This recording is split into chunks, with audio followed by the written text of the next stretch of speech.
Chicken বিরিয়ানির অনেক রকম রেসিপি ইউটিউবে সার্চ করলে পেয়ে যাবেন। তবে আজকে আমি আপনাদেরকে সবথেকে সহজ উপায়ে এবং মজাদার একটা চিকেন বিরিয়ানির রেসিপি করে দেখাবো। এই রেসিপিটা এত সহজভাবে করেছি, ব্যাচেলার ভাইয়ারা অথবা নতুন রাঁধুনিরাও প্রথম রান্নাতেই কিন্তু বাজিমাত করে দিতে পারবেন। কারণ এটা অনেক স্পেশাল একটা চিকেন বিরিয়ানি, খেতে দারুণ মজার আর তৈরি করাটা খুবই সহজ। নতুন বা পুরাতন যেই হন না কেন, একবার কাউকে রান্না করে খাওয়ালে সে আপনার এই খাবারের প্রশংসা করতে বাধ্য হবে। একদম সহজভাবে পারফেক্ট চিকেন বিরিয়ানি রেসিপি থাকছে আপনাদের জন্য। প্রথমে এখানে আমি একটা মুরগিকে কেটে টুকরা করে নিয়েছি ছোট ছোট পিস করে। এর মধ্যে ১ চা চামচ মরিচ এবং ১ চা চামচ লবণকে এভাবে মেখে নিচ্ছি। ভালোভাবে এটাকে মাখিয়ে ১০ মিনিট একটা সাইডে রেখে দিব। ১০ মিনিট পর আমি এই মুরগির মাংসগুলোকে একটু ভেজে নিব। পুরন ঢাকার যেকোনো রেস্টুরেন্টে গেলে অথবা বাসাবাড়িতে গেলে আপনারা ঠিক এই চিকেন বিরিয়ানিটাই খেতে পাবেন। তারা সবসময় রান্না করার আগে এই চিকেনের টুকরাগুলোকে ভেজে নেয়। এতে করে এর রান্নার স্বাদটা আরও বেশি বেড়ে যায়। চিকেনটাকে কিন্তু হাই আঁচে ভেজে নিতে হবে, না হলে কিন্তু পানি ছেড়ে দিয়ে চিকেনটা অনেক বেশি ড্রাই হয়ে যাবে। তাই চুলার আঁচটাকে একেবারে হাইতে রেখে এপাশ ওপাশে একটু কালার চলে আসা পর্যন্ত ভেজে নিতে হবে। দুপাশ মিলিয়ে মোট ২ মিনিটের মতো ভেজে নিলেই দেখবেন সুন্দর একটা কালার চলে আসছে। আর এভাবে মুরগি ভেজে যদি ভুনা করেন তাহলেও কিন্তু খেতে অনেক মজার হয়। তাই চেষ্টা করবেন এই প্রসেসটা ফলো করার জন্য। তবে হাতে যদি একেবারে সময় কম থাকে তাহলে আমার অন্যান্য চিকেন বিরিয়ানির রেসিপিগুলো দেখে নিতে পারেন। সেগুলোতে আমি মুরগি এভাবে না ভেজেও রান্না করে দেখিয়েছি। এভাবে কালার চলে আসলে তুলে নিব। আর এই যে ভাজার তেলটা আছে, এই তেলটা দিয়ে আমাদের মূলত রান্না করতে হবে। এরপর ১ কাপ পরিমাণ পেঁয়াজ কুচি দিয়ে পেঁয়াজটাকে বেরেস্তার কালার করে ভেজে নিব। এই চিকেন ভাজা তেলের মধ্যে রান্না করলে বিরিয়ানির স্বাদ অনেক বেশি বেড়ে যায়। এরপর আমি অল্প অল্প করে গরম মশলা দিয়ে দিয়েছি, গোলমরিচ, এলাচ, দারচিনি, তেজপাতা, লবঙ্গ। আর দিয়ে দিচ্ছি পেঁয়াজ, রসুন, আদা এবং জিরার পেস্ট ১ টেবিল চামচ করে, লাল মরিচের গুঁড়া ১ টেবিল চামচ, আর বিরিয়ানির মশলা ২ টেবিল চামচ পরিমাণ, লবণ দিয়ে দিলাম স্বাদ মতো, আর দিয়ে দিচ্ছি হাফ কাপের মতো টক দই।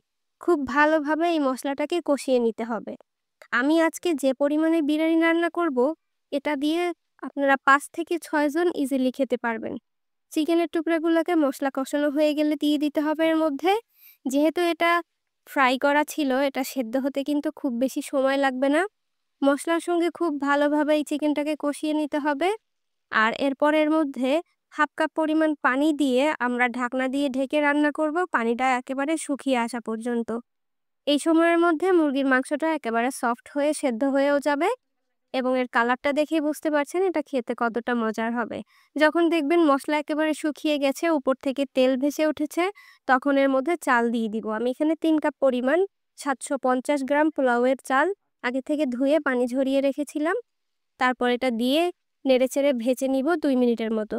যত শুকনো শুকনো করে এটা ভাজা হবে, আপনার বিরিয়ানিটা কিন্তু তত বেশি ঝরঝরে হবে।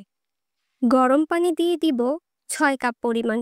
যে কাপটা মেপে আমরা চাল দিয়েছি ওই কাপটা মেপেই পানি দিতে হবে। যে চাল দিবেন তার ডাবল পরিমাণ পানি। ১ চা চামচ চিনি, ১ টেবিল চামচ পরিমাণ গুঁড়া দুধ আর কয়েকটা কাঁচামরিচ দিয়ে দেব। কাঁচামরিচের মাথাটা একটু ভেঙে দিব যেন এর মধ্যে ঘ্রাণটা ছড়ায়, বীজটা যেন বের হয়ে না যায়। ভালোভাবে নেড়েচেড়ে মিশিয়ে ঢাকনা দিয়ে ঢেকে রান্না করব চুলার হাই আঁচে। যখন বলক চলে আসবে তখন চুলার আঁচটা একেবারে লোতে করে দিব। যখন এরকম রাইসটা টেনে আসবে পানিটা, তখন উল্টে পাল্টে সবগুলো রাইসকে একটু মাঝখানে এনে দিব। এতে করে খুব ভালোভাবে রাইসটা সেদ্ধ হয়ে যাবে, ভেতরে চাল চাল ভাব থাকবে না। আর যে পরিমাণ পানি দিয়েছি তাতেই রান্নাটা ঠিক মতো হয়ে যাবে। যদি এভাবে কাপ মেপে চাল পানি দিতে পারেন বুঝে, তাহলে আপনাদের যে কোনো টাইপের বিরিয়ানি অথবা খিচুড়ি খুব বেশি ঝরঝরে হবে, একদম পারফেক্ট রেস্টুরেন্টের মতো। ১০ মিনিট দমে রেখে দিয়ে তারপর পরিবেশন করব গরম গরম আমাদের চিকেন বিরিয়ানি।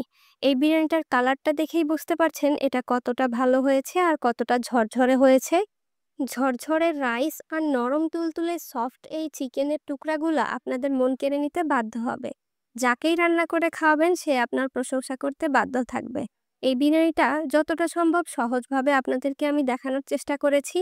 বাসায় যখন রান্না করবেন সব স্টেপগুলো ভালোভাবে দেখে রান্না করবেন, তাহলে দেখবেন আপনাদের রেসিপিটাও একদম আমার মতো পারফেক্ট হয়েছে। আর বাসায় তৈরি করলে কমেন্টসে জানাতে কিন্তু একটুও ভুলবেন না। নিশ্চয়ই আজকের রেসিপিটা আপনাদের ভালো লেগেছে, আর ভালো লেগে থাকলে লাইক, কমেন্ট এবং শেয়ার করতে ভুলবেন না। দেখা হবে আরো মজার মজার রেসিপি নিয়ে নেক্সট এপিসোডে। সবাই ততক্ষণ ভালো থাকবেন। আল্লাহ হাফেজ।